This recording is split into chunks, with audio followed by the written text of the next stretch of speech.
வணக்கம். நான் ஜோசியர் ஹரிதாஸ் பாரதி பேசுகிறேன். வேலூரில் சத்வாச்சேரியில் நான் ஜோசியராக இருக்கேன். எனக்கு பிடித்த ரங்கநாதர்ன்ட்டு நான் பார்த்து வியப்படைஞ்ச ஒரு ரங்கநாதரை பற்றி மட்டும் நான் சொல்ல போகிறேன்.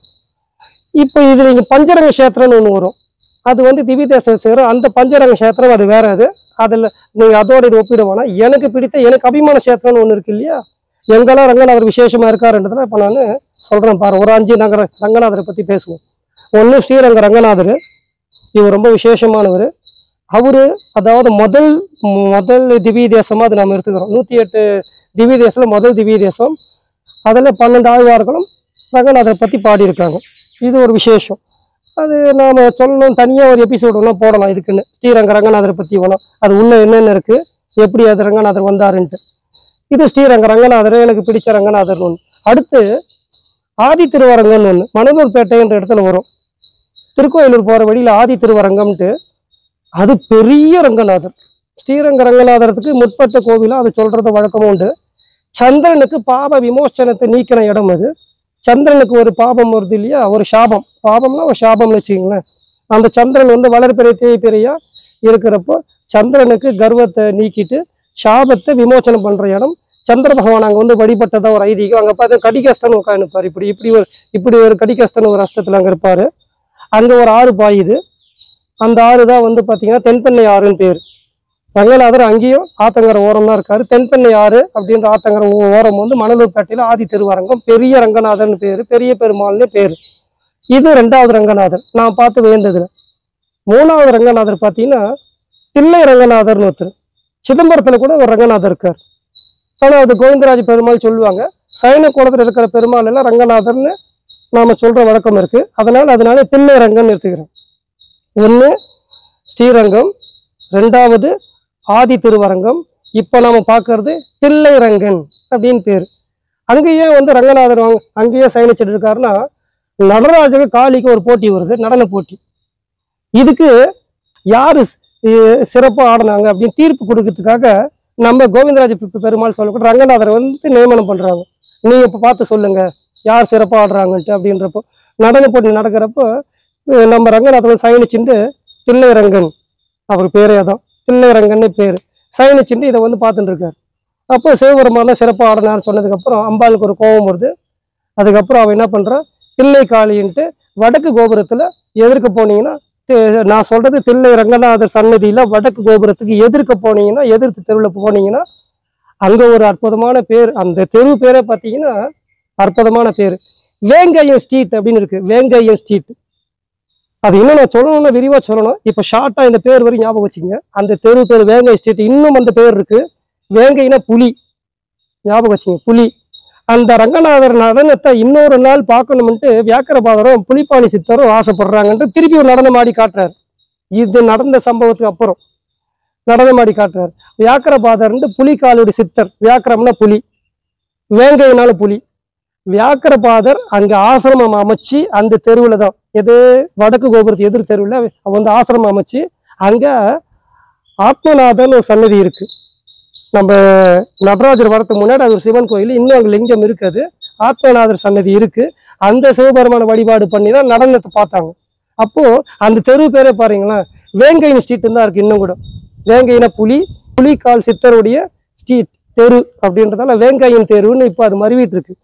வியாக்கரபாதத்து தெரு அது ஒரு நேரத்தில் இருந்துச்சு. இன்னைக்கு அது வேங்கையின் ஸ்ட்ரீட் அப்படின்னு வேங்கையின் தெருன்னு மாறி இருக்கு. வியாக்கரபாதர் முனிவர் அங்கே ஆசிரமம் அமைச்சு வடக்கு கோபுரத்தை எதிர்க்க ஆசிரமம் அமைச்சு அங்கே பண்ணாரு. இன்னொருத்தர் இன்னொன்று பதஞ்சலி. அப்படியே தெற்கு கோபுர வாசலுக்கு நீங்கள் அந்த எதிர் தெருவு பார்த்தீங்கன்னா அந்த தெருவு பேர் இன்னும் கூட பார்த்தீங்கன்னா அது பேரே இப்போ மருவி இருக்கு. பதஞ்சலி தெருவுன்னு வர வேண்டியது இப்போ பாஞ்ச தெருவுன்னு இருக்காங்க.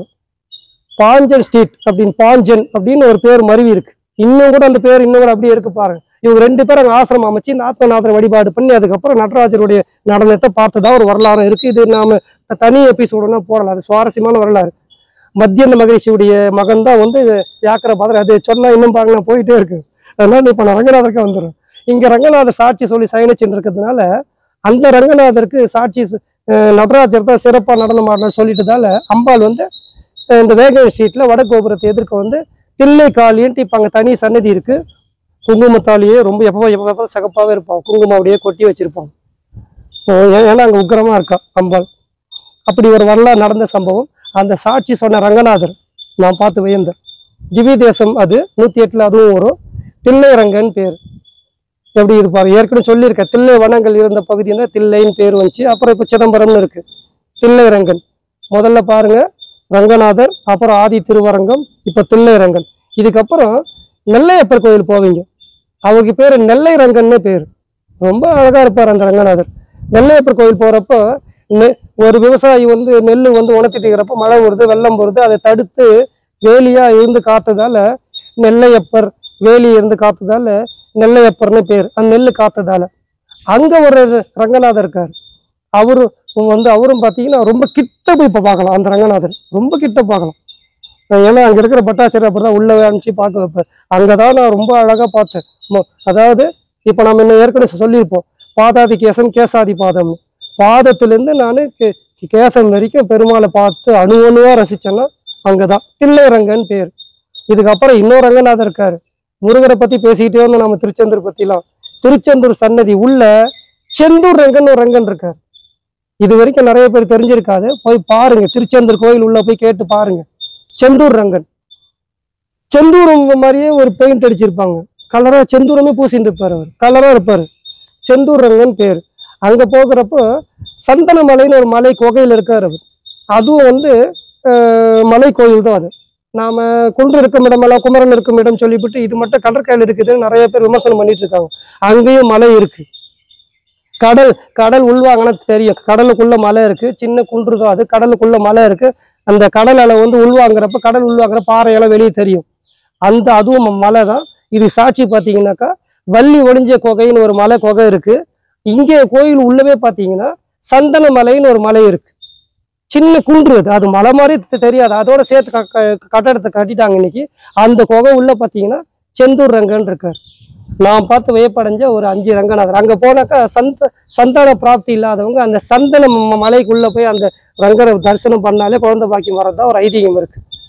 நிறைய பேர் குழந்தையும் பெற்றிருக்காங்க. 2 பேர் குழந்தை வரத்தாங்க தரவங்க. சஷ்டியில் இருந்தால் அகப்பையில் வரும்னு ஒரு பழமொழி பார்த்தோம். சஷ்டி விரதம் இருந்தால் குழந்தை பாக்கியம் வரும், அகப்பையில் வரும்னு பார்த்தோம்.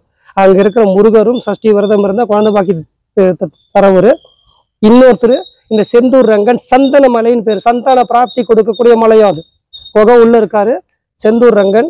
அவரை போய் தரிசனம் பண்ணிட்டு அங்கே சந்தான கோபாலகிருஷ்ணர் விக்கிரகம் இருக்கு, தாயார் சன்னதி இருக்கு, ரங்கநாதர் அங்கே படுத்துட்டு இருக்காரு. சந்தான கோபாலகிருஷ்ணர் அங்கே விக்கிரகமாகவும் இருக்காரு.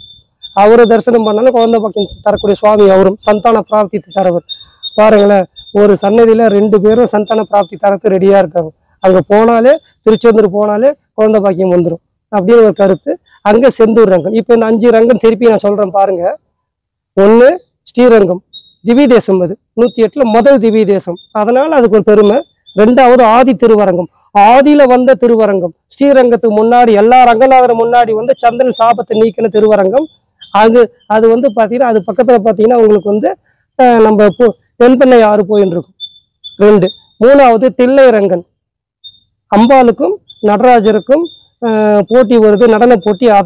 அதுக்கு யார் சிறப்பாக நடனம் ஆடினா தீர்ப்பு சொல்றதுக்கு வந்த ஒரு ரங்கநாதர். 3வது நெல்லை ரங்கன். நெல்லையில பார்த்தீங்கன்னா நெல்லையப்பர் கோயிலுக்குள்ள ஒரு ரங்கநாதர் இருக்காரு, ரொம்ப சிறப்பான ரங்கநாதர் அவரு. அடுத்தது செந்தூர் ரங்கன், திருச்செந்தூர் கோயில் உள்ள செந்தூர் ரங்கன் ஒரு 5 ரங்கநாதர் இருக்கார். எனக்கு பிடிச்ச ரங்கநாதர் இது. நான் போய் ரசிச்சு பார்த்த ரங்கநாதர். திரும்பவும் சொல்றேன், பஞ்சரங்க கஷேத்திரம் வேற, நான் இப்ப சொல்ல 5 ரங்கநாதரும் வேற. இது விஷயமா உங்களுக்கு இன்னும் ரங்கநாதரை பத்தின தகவல் தேவைன்னா நீங்க கமெண்ட்ல கொடுத்தீங்கன்னா இன்னும் நம்ம சொல்ல தயாரா இருக்கும். ஸ்ரீரங்க ரங்கநாதரை பத்தி இன்னும் சிறப்பாகவும் பேசலாம். வாய்ப்பு அளிச்ச நம்ம மை இந்தியா மை பீப்புள் சேனலுக்கும் ரகுராமன் அண்ணனுக்கும் நன்றி.